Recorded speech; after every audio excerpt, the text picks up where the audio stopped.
I like to do things the old-fashioned way. I'll use the carbon paper to transfer my drawing onto the wood. Carbon paper was used in typewriters to make multiple copies. And that tool I'm using is just a rotozip. It's not customarily a carving tool, but it works great. I'm just cutting out the lines that I've drawn on there to bring this carving into focus a bit. And that's how I get started. We're not going to get very technical here. We're just going to pound out a carved door and just show you how it's done. Later on, as we do more projects, we'll get into more technique. And for now, I just want to demonstrate what the possibilities are. Somebody has commissioned me to do this piece. They wanted an alpine scene with a bear in it. It was important that they got a certain mountain in the background. The mountain's called Mount Bigby, which will come up a little later in the carving here. The bear is really the focal point of this carving.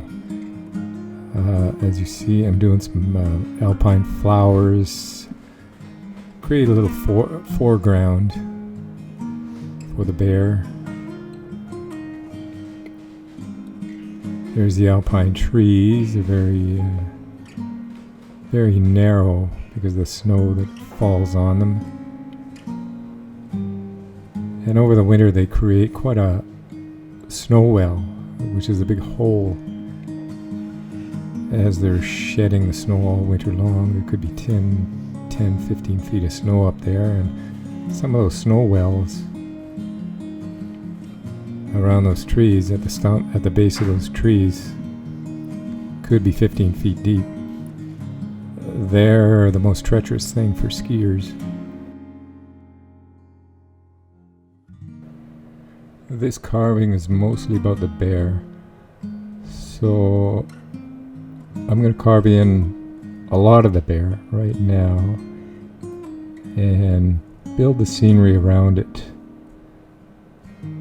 just so that I can create the proper environment for that bear to be in. So I'm going to block in the rest of the carving and then work it all down together. To be successful at relief carving, you're actually creating an illusion. I have to make that background look like it's well in the distance, well behind the bear. This whole carving is done with about 3/4 of an inch of depth. I lean everything out. The tops of those trees are leaned out. The bottoms will be carved in. The base of the mountain will be much deeper than the top of the mountain, which is kind of opposite to the way it really looks. It looks like the top of the mountain is going to be more in the distance. In reality, the bottom of the mountain will be deeper. As with the sky, the base of the sky behind the mountain, behind the rocky peak in the background, will be deeper than the top of the sky. And that's how I keep accomplishing getting depth with very little actual depth in the piece. Okay, here's another fun tool I like to use.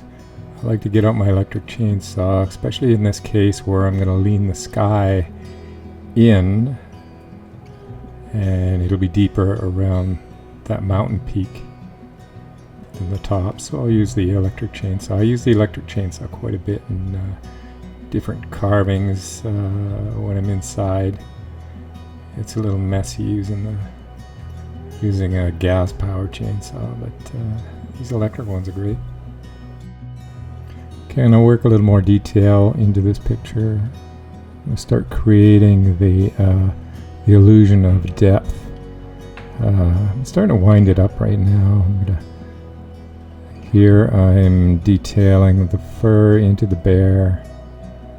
It looks like I've got a lot of detail done on it already. It's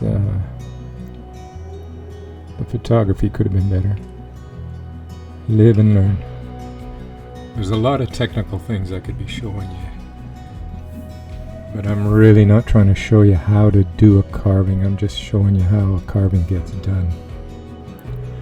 I really do want you to know how to carve, but this is not the place to start. This is quite an advanced project, and as we go along, we'll do other projects, and I can introduce a few more technical aspects as we go along, and you'll pick things up. And most of my projects that I will be showing will be quite advanced. So if you're starting out, you'll do much simpler projects. But after watching some of these advanced projects getting done, you'll find those simple projects quite easy. This is a staining application that I do. I developed this myself. I've been a wildlife painter, so this is actually a painting technique. It's much like watercolor, where you use the light of the background and you're basically just shading and darkening,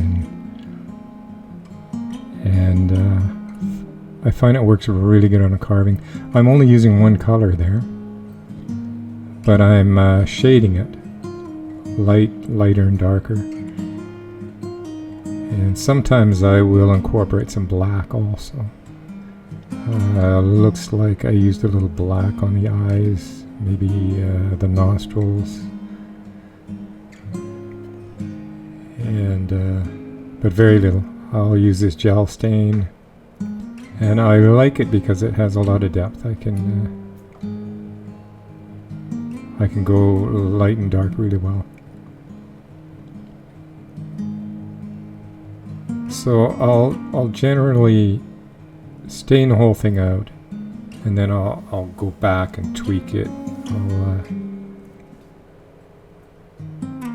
I always keep going over the whole carving and just tweaking things, and then I'll stand back and look at it and think, wow, you could use a little more here and a little more there, or a little less here, a little less there.